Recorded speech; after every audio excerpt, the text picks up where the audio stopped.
Hello everyone, स्वागत है आप सभी का फिर से निहारिका क्लासेज के इस यूट्यूब चैनल पर। हम पढ़ रहे हैं भारत की राजनीति यानी भारतीय राजनीति, इंडियन पॉलिटिक्स, और उसमें हमने अब तक जो है मूल अधिकारों में पढ़ लिया है। पहला मूल अधिकार समानता का मूल अधिकार, ठीक है। अब हम पढ़ने जा रहे हैं स्वतंत्रता का अधिकार और शोषण के विरुद्ध अधिकार। आज हम इन दो मूल अधिकारों के बारे में चर्चा करेंगे। जहाँ तक मैंने पिछली क्लास में आपको पढ़ाया है उसमें आपको कुछ बेसिक चीज़ें पता होगी कि मूल संविधान में 7 मूल अधिकार थे, फिर जो संपत्ति का मूल अधिकार है उसे हटा दिया गया और 44वें संविधान संशोधन के द्वारा 1978 में उसे संविधान के भाग 12 में अनुच्छेद 300 के उपखंड के अंदर उसे जगह दी गई और उसे एक कानूनी अधिकार बना दिया गया। अब बाकी के सभी 6 मूल अधिकारों को हम पढ़ रहे हैं। उनमें पहला मूल अधिकार समानता का अधिकार 14 से 18, वो है हमने कल की क्लास में कंप्लीट कर लिया था। और आज हम साथियों पढ़ेंगे स्वतंत्रता का अधिकार, राइट टू फ्रीडम, और शोषण के विरुद्ध अधिकार, ठीक है। तो स्वतंत्रता का अधिकार जो है साथियों, ये हमारा दूसरा मूल अधिकार है और इसके बाद हम पढ़ेंगे तीसरा, वो है शोषण के विरुद्ध अधिकार। अब जो स्वतंत्रता का अधिकार है साथियों, ये भाग 3 में अनुच्छेद 19 से अनुच्छेद 19 से 22, ठीक है। 19 से लेकर अनुच्छेद 22 तक जो है वह है स्वतंत्रता का अधिकार, ठीक है। अब सबसे पहले मैं आपको बताना चाहूँगा, हमारे संविधान में जिस शब्द का उपयोग किया गया है वह है फ्रीडम, ठीक है। मूल अधिकारों में जिस शब्द का प्रयोग किया गया वह शब्द है फ्रीडम। फ्रीडम का क्या मतलब है, ठीक है। फ्रीडम और एक शब्द होता है लिबर्टी, 2 शब्द होते हैं। एक होता है साथियों फ्रीडम और एक शब्द होता है लिबर्टी। क्या होता है? लिबर्टी। अब इन दोनों शब्दों का मतलब क्या है? दोनों शब्दों का मतलब क्या है? देखो, लिबर्टी का अर्थ होता है, जो हमारी प्रस्तावना उसमें यही शब्द यूज किया गया है, लिबर्टी, ठीक है। और लिबर्टी का मीनिंग होता है जहाँ पर बंधनों का अभाव हो। जहाँ पर क्या हो? बंधनों का अभाव हो, यानी जहाँ पर आपके ऊपर किसी भी प्रकार का बंधन नहीं हो, किसी भी प्रकार की बाउंडेशन नहीं हो, वह कहलाती है लिबर्टी। पर फ्रीडम क्या है? फ्रीडम एक्चुअल में स्वतंत्रता का सकारात्मक स्वरूप है, सकारात्मक अर्थ प्रकट करती है। यहाँ पर जो स्वतंत्रता है वह जो है उस स्वतंत्रता पर साथियों युक्तियुक्त निर्बंधन, क्या है?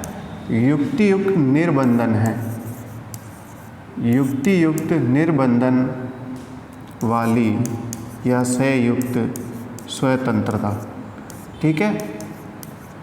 अब ये क्या होती है? ये स्वतंत्रता है ना, सकारात्मक भूमिका में अपना रोल निभाती है। जैसे कि आपको बोलने की आज़ादी है, पर बोलने की आज़ादी इतनी नहीं है कि आप किसी के शांत रहने की आज़ादी को जो है छीन लो, ठीक है। जैसे कि आपको कहीं पर इकट्ठा होने की आज़ादी है, सम्मेलन करने की आज़ादी है, पर वो आज़ादी ऐसी नहीं होनी चाहिए कि वो दूसरों के घूमने फिरने की आज़ादी को, निर्बाध भ्रमण और संचरण करने की आज़ादी का हनन करे। तो हर आज़ादी पर, हर फ्रीडम पर कुछ ना कुछ युक्तियुक्त निर्बंधन किया गया है। वो आज़ादी या जो स्वतंत्रता है वो कहलाती है फ्रीडम। पर जहाँ पर बिल्कुल बंधनों का अभाव हो, जैसे कि अमेरिका में कहा जाता है कि अगर अमेरिका की आज़ादी को डिफाइन करना तो अमेरिका में कहा जाता है कि ये हाथ है या ये कोई व्यक्ति है, इस पर आप ऐसे मुक्का मारते हो तो यहाँ तक लिटरली आपको आज़ादी है, ठीक है। और हिंदुस्तान में अगर आप ये करते हो तो आप पर हिंसात्मक कार्रवाई के लिए कोई ना कोई पुलिस कार्रवाई हो सकती है, या पर पुलिस केस हो सकता है, अटेम्प्ट टू मर्डर का भी केस लग सकता है। तो अमेरिका की जो आज़ादी वो यहाँ तक है, पर हिंदुस्तान में आप ऐसा नहीं कर सकते, ठीक है। तो यह लिबर्टी है जहाँ पर बंधनों का पूरी तरीके से क्या है? अभाव है, ठीक है। अब हम संविधान में एक एक करके जितनी भी स्वतंत्रताओं के हमें अधिकार हैं, अनुच्छेदों में वर्णित किए गए हैं, उनके बारे में हम पढ़ेंगे। सबसे पहला जो अनुच्छेद है साथियों, पहला अनुच्छेद कौन सा है? अनुच्छेद 19, ठीक है। अनुच्छेद 19 हमें जो आज़ादी देता है वह आज़ादी है अभिव्यक्ति की आज़ादी। कौन सी आज़ादी? अभिव्यक्ति की स्वतंत्रता। अब साथियों, अभिव्यक्ति की जो स्वतंत्रता है ना, अभिव्यक्ति जो शब्द है वह अपने आप में बहुत ही ज़्यादा व्यापक शब्द है, ठीक है। ये कोई सामान्य शब्द नहीं है, इसके बहुत सारे अर्थ निकलते हैं। जैसे कि मैं आपको वो अर्थ बताना चाहूँगा। भाषण की आज़ादी, भाषण की जो स्वतंत्रता है वो भी क्या है, अभिव्यक्ति की स्वतंत्रता के अंदर ही आता है।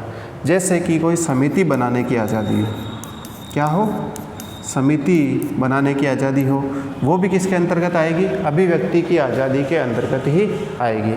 जैसे कि सम्मेलन करने की आज़ादी, आप बिना हथियार के शांतिपूर्ण तरीके से इकट्ठे हो सकते हैं, सम्मेलन कर सकते हैं, ये भी आज़ादी किस में आती है, आपकी अभिव्यक्ति की आज़ादी में, ठीक है।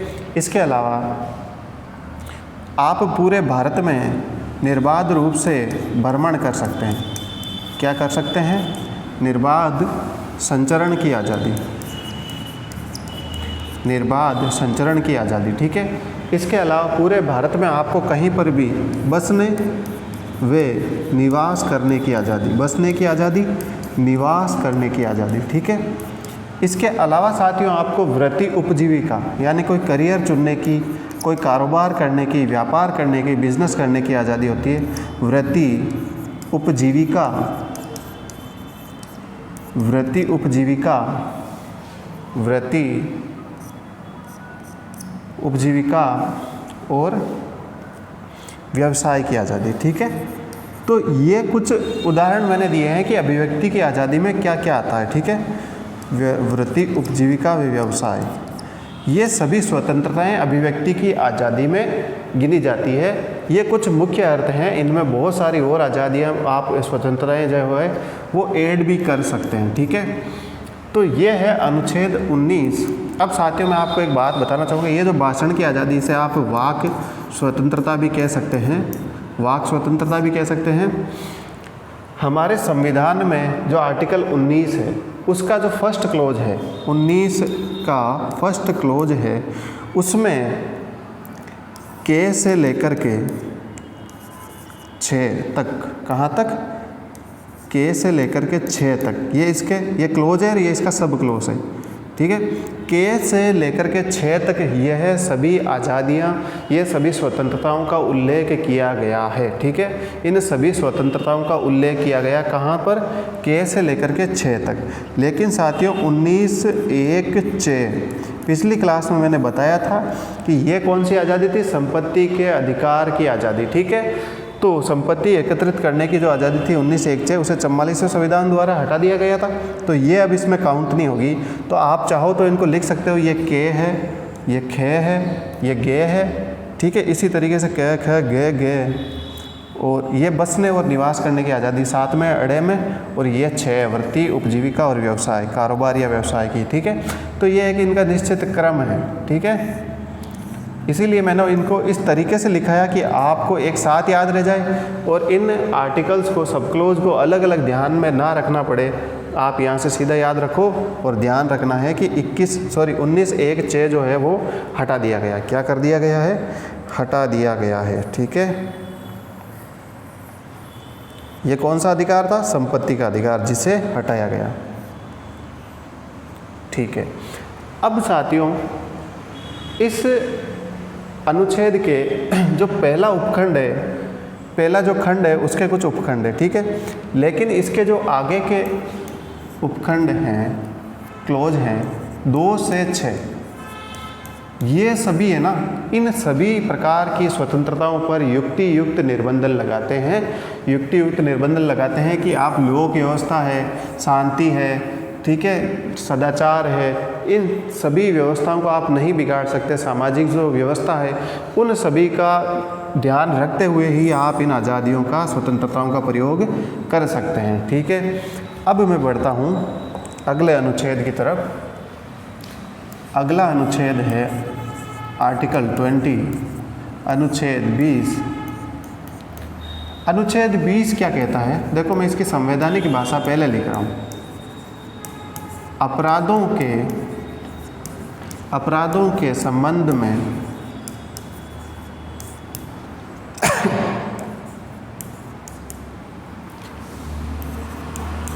दोष सिद्धि से संरक्षण। अब आप इसकी भाषा पर मत जाना कि लिखा हुआ क्या है। अपराधों के संबंध में दोष सिद्धि से संरक्षण, इसका क्या मतलब है साथियों? इसका ये मतलब है कि कोई अपराध ऐसा है जो कानून में उसको अपराध नहीं माना गया, ठीक है, उसके ऊपर कोई कानून या विधि नहीं बनी हुई है और आप ऐसा अपराध कर देते हैं तो आपको उस अपराध के लिए किसी भी रूप में दंडित नहीं किया जाएगा। अब मान लो फ्यूचर में उसके ऊपर कानून बन जाता है तो पीछे जो आपने अपराध किया उसका आपको भविष्य में कभी भी दंड नहीं दिया जाएगा। उस संबंध में आपको क्या है? संरक्षण प्राप्त है, ठीक है।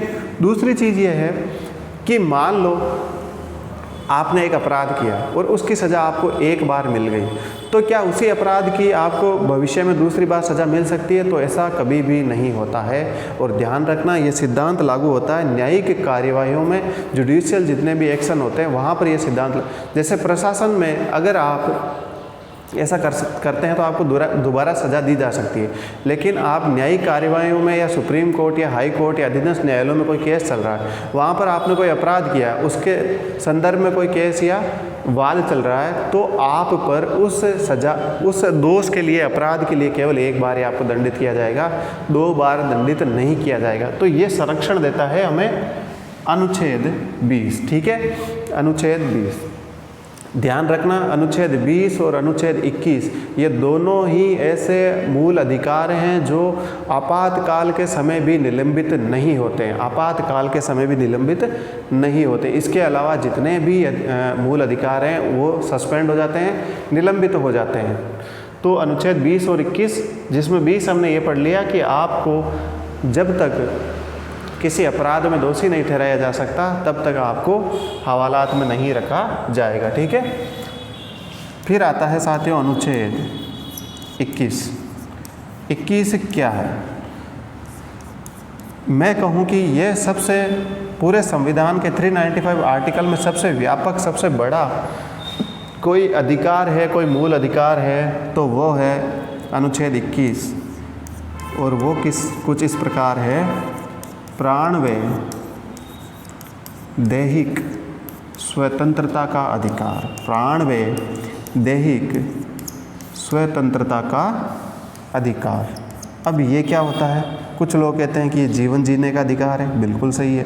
कुछ कहते हैं कि रोजी रोटी का अधिकार है, बिल्कुल सही है। कुछ कहते हैं कि हमें स्वच्छ पर्यावरण चाहिए, उसका अधिकार है, वो भी सही है। कुछ कहते हैं कि हमें गरिमा में जीवन जीने का अधिकार है, वो भी सही है। कुछ कहते हैं कि हमें अपने पसंदीदा शख्स से, व्यक्ति से या महिला से शादी करने का अधिकार है, वो भी सही है। तो ये जो अधिकार है ना, ये हर जगह काम करता है। कोई भी पुलिस केस हो, कुछ भी हो, आपको घर से उठा के ले जाए तो आप सीधा बोलेंगे सर मेरा आर्टिकल 21 का हनन हो रहा है, मेरे जो जीवन जीने का अधिकार है या दैहिक स्वतंत्रता का अधिकार है वो मुझसे छीना जा रहा है, ठीक है। तो आपके साथ कुछ भी होगा, सबसे पहले आर्टिकल 21 जो है टपक पड़ेगा, ठीक है। किसी भी कोर्ट केस में कहीं भी चले जाओ, हर व्यक्ति ये आर्टिकल 21 के बारे में बात तो करता ही करता है। सबसे ज़्यादा व्यापक, सबसे ज़्यादा विस्तृत कोई अनुच्छेद है, कोई मूल अधिकार है तो वो है प्राण एवं दैहिक स्वतंत्रता का अधिकार, ठीक है। इसमें जैसे कहीं पर नॉइज़ पोल्यूशन ज़्यादा हो रहा है तो वो भी इसमें काउंट हो जाता है। कुछ भी हो रहा है, चाहे प्रदूषण हो रहा है, वायु प्रदूषण हो रहा है, हर एक घटना डायरेक्टली और इनडायरेक्टली प्राण एवं दैहिक स्वतंत्रता के अधिकार से जुड़ी हुई है, ठीक है। इसके अलावा अंतिम जो स्वतंत्रता का अधिकार है वो है अनुच्छेद 22 अनुच्छेद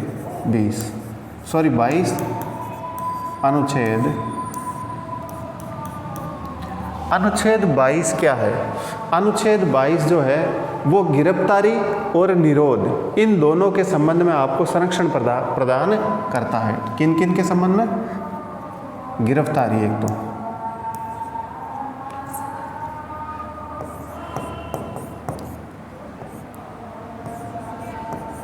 एक तो गिरफ्तारी व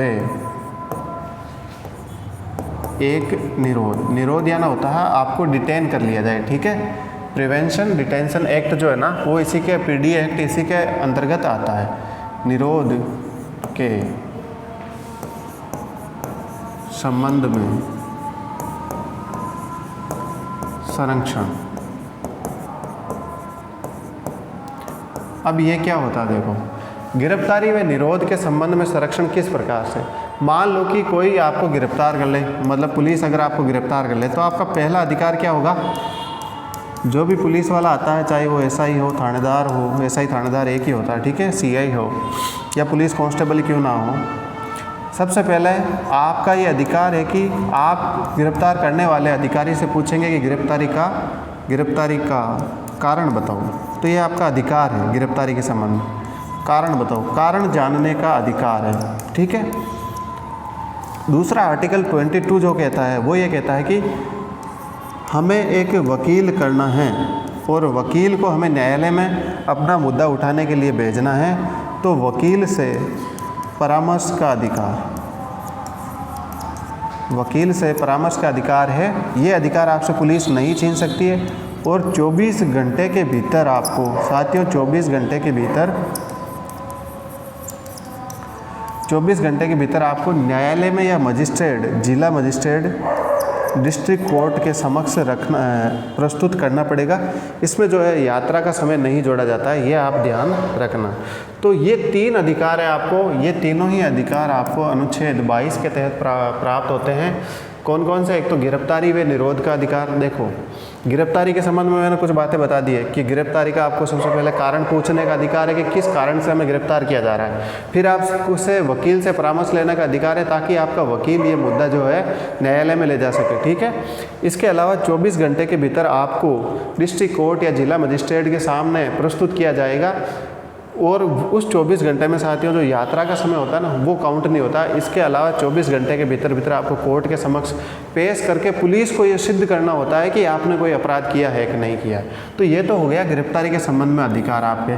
दूसरा है प्रिवेंशन डिटेंशन एक्ट। देखो कभी कभी ऐसा होता है ना कि कोई ऐसा व्यक्ति है जिसके पास बहुत ज़्यादा शक्ति है, पावर है, या उसकी एक साख है, ठीक है। तो अगर वो कोई बयान देता है या वो कोई ऐसा कार्य करता है जिससे कि समाज में जो स्थिति है वो भड़काऊपन की पैदा हो जाती है, ठीक है।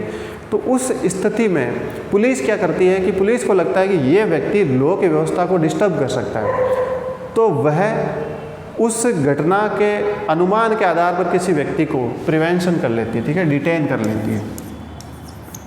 क्या करती है? डिटेन कर लेती है। जैसे हाउस अरेस्ट भी कर लिया। अब उस व्यक्ति को, इसलिए पुलिस का ये मत होता है कि हम इसको इसलिए पहले ही डिटेन कर रहे हैं ताकि ये कुछ ऐसा काम ना कर दे जिसकी वजह से लॉ की व्यवस्था, पब्लिक ऑर्डर जो है वो अव्यवस्थित ना हो जाए। तो इस संबंध में अगर किसी व्यक्ति को डिटेन किया जाता है तो उसको 2 माह से अधिक आप डिटेन करके नहीं रख सकते। 2 माह से अधिक डिटेन करके नहीं रख सकते हो, ठीक है। तो ये कुछ अधिकार हमें स्वतंत्रता के अधिकार में मिले हैं गिरफ्तारी के संबंध में, जीवन जीने का अधिकार और इसके अलावा वाक अभिव्यक्ति की स्वतंत्रता का अधिकार। एक अधिकार जो सबसे ज़्यादा ज़रूरी है इसमें लिखिए आप, ठीक है। अनुच्छेद आर्टिकल जो 21 है, इसका एक सब उपखंड है वो है के, और ये क्या है, 6 से 14 वर्ष के बच्चों के लिए, 6 से 14 वर्ष के बच्चों के लिए, 6 से 14 वर्ष के बच्चों के लिए निःशुल्क व अनिवार्य शिक्षा, निःशुल्क व अनिवार्य शिक्षा। जो राइट टू एजुकेशन है ना, अनिवार्य शिक्षा, ये आता है 21 के में, ठीक है। ये किस में आता है? 21 के में। आर्टिकल 21 के कहता है कि 6 से 14 वर्ष के बच्चों को अनिवार्य एवं निःशुल्क शिक्षा प्रदान की जाएगी, और ये काम किसका होगा? ये काम होगा राज्य का। किसका होगा? राज्य का, ठीक है। तो ये 21 का सब क्लोज था, ये भी आपको ध्यान रखना है। 22 में आपने गिरफ्तारी के संबंध में पढ़ लिया। इस प्रकार से हम स्वतंत्रता के अधिकार को कंप्लीट करते हैं। इसके बाद में आज का जो हमारा नेक्स्ट टॉपिक है वो है साथियों शोषण के विरुद्ध अधिकार। अगला मूल अधिकार कौन सा है? शोषण के विरुद्ध अधिकार।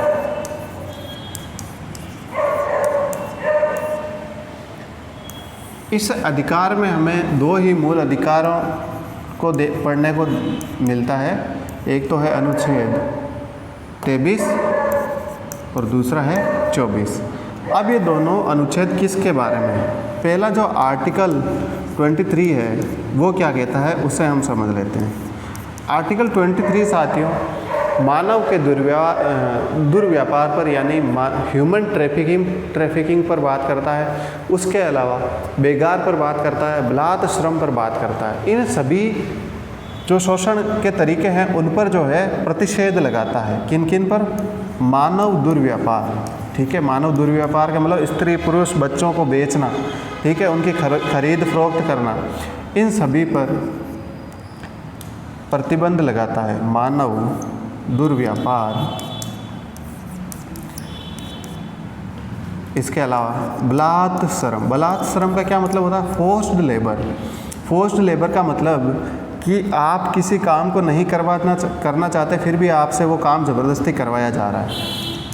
बलात् श्रम व बेगार, ये जो बेगार शब्द है कॉन्स्टिट्यूशन में एज इट इज़ यूज़ किया गया है और इसको इंग्लिश में भी ऐसे ही लिखा गया है BEGAR, ठीक है। बेगार पर प्रतिबंध या बेगार के विरुद्ध अधिकार पर प्रतिषेध, ये प्रावधान है आर्टिकल 23 में कि आप ह्यूमन ट्रैफिकिंग नहीं कर सकते।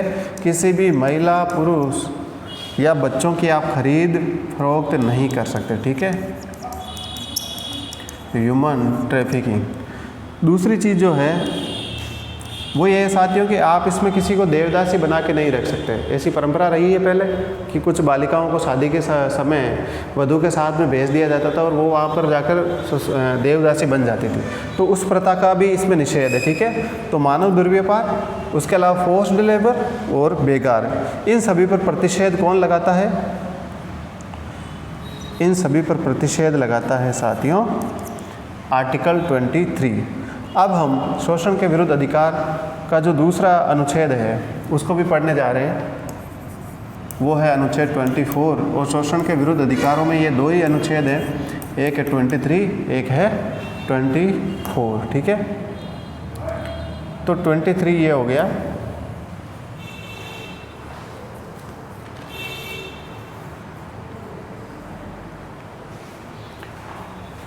ट्वेंटी 24 ये कहता है साथियों कि जो कारखाने हैं, फैक्ट्रीज़ हैं, किसमें? कारखानों में, या मैं कहूँ तो फैक्ट्रीज़। ये जो फैक्ट्रियाँ कारखाने वगैरह हैं, ऐसे उद्योगों में आप 14 या 14 वर्ष से कम उम्र के बच्चों को नहीं लगा सकते, ठीक है। ऐसे रोजगारों में आप क्या नहीं कर सकते? कारखानों में 14 वर्ष या उससे कम आयु के बालकों के नियोजन पर प्रतिबंध। नियोजन यानी रोजगार, ठीक है। नियोजन पर प्रतिबंध। अब ये जो आर्टिकल 24 है साथियों, ये बात करता है कि ऐसे काम, इनको हैजार्डस वर्क भी कहा जाता है। क्या कहा जाता है? Hazards work. अब हिंदी अर्थ मुझे नहीं पता पर इसका मीनिंग समझा देता हूँ। हैजार्डस वर्क या एम्प्लॉयमेंट, ठीक है। हैजार्डस वर्क वो होता है जिसमें जान जाने का खतरा हो। क्या हो? जान जाने का, जीवन का खतरा हो। उन कारखानों में आप जो है किसको नहीं लगा सकते? 14 वर्ष या उससे कम आयु के बच्चों को या बालकों को उन रोजगारों में आप नहीं लगा सकते। ये प्रावधान किया गया आर्टिकल 24 में, ठीक है। तो यहाँ तक हमने साथियों 3 मूल अधिकार पढ़ लिए हैं। पहला समानता का, दूसरा स्वतंत्रता का, तीसरा शोषण के विरुद्ध अधिकार। अगली क्लास में हम पढ़ेंगे धार्मिक स्वतंत्रता का अधिकार और कोशिश रहेगी कि उसके साथ में सांस्कृतिक शिक्षा का अधिकार भी समाप्त कर लिया जाए। इसके बाद में बचेगा संवैधानिक सलाहकारों का अधिकार या उपचारों का अधिकार। उसके साथ में जितने भी बाकी के 3 मूल अधिकार हैं वो भी हम पढ़ लेंगे और उसके बाद आ जाएगा DPSP, राज्य के नीति निर्देशक तत्व, ठीक है। तो यहाँ मैं आपसे लेता हूँ विदा। आई होप कि आपको पूरा जो ये मूल अधिकारों के संबंध में जितने भी अनुच्छेद हैं वो समझ में आए होंगे। अगली क्लास में हम और ज़्यादा डिटेल से इनको समझने की कोशिश करेंगे। तब तक के लिए साथियों, जय हिंद, जय भारत।